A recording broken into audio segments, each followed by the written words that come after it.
Dako kay kalahian ang mga batan-on sa una ug ang mga batan-on karon.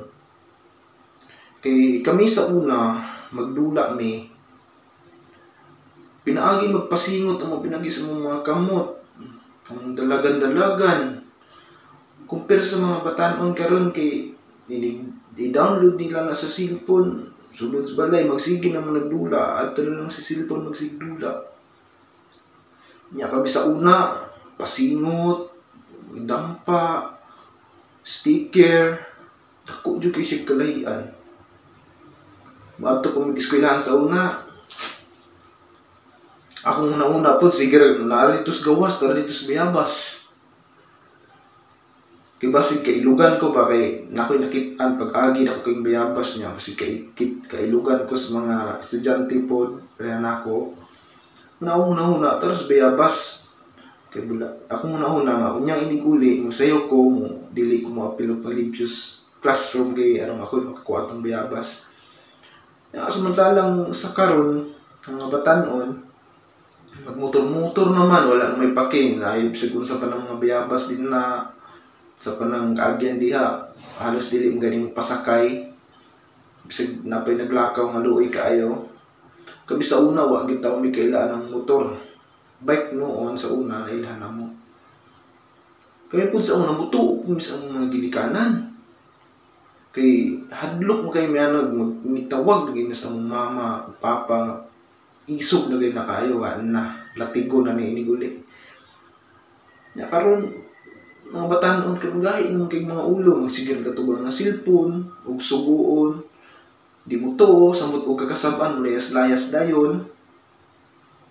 Wala dili man mangisog ang ginikanan, ug mutuo lang kasi lang suguon. Kinsa mong ginikanan nga mangisog nimo? Kung wala kayo sala, di ba wala?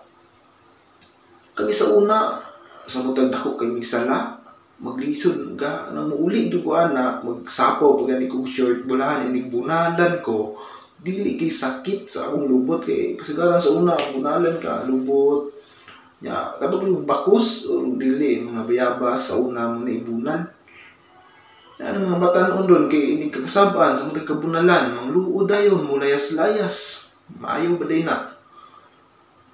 Mulayas, grabe kay kasuko, ilo din no, dili lang nila tagdol ng pamilya. Dili man na siya maayo. Kami sa una, pabunal rami kay diha mo ka matuto nga sayop din na nimo kung naa na imong correct nimo.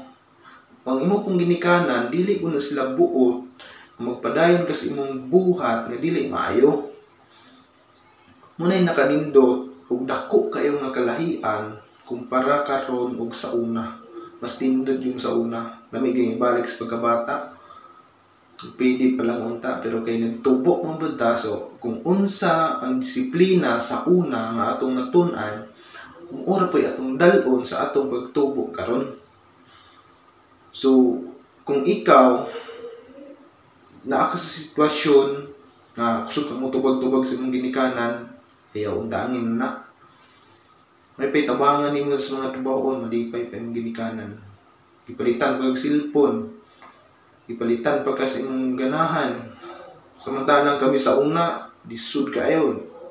Amo ganing balon sa eskwelahan, 2, labing taas ng 5, nya papalit ng cellphone, di ka palit kay mahal kay ng cellphone sa unang panahon. Nya kamuron apo may motor. Kami sa una maglakaw. Okay na gani kay mo ron. Ng mga batan-on ron, mo nga pagbinuotan mo, advice na ko ninyo, magbinuotan mo, ipalangga kayo sa inyong ginikanan mo, nga kasabaan mo. Ang ginikanan nga mangisog og anak, mo unay klaro nga gapalangga og anak. Listen to advice and accept discipline, and at the end, you will be counted among the wise. Proverbs 19:20. God bless.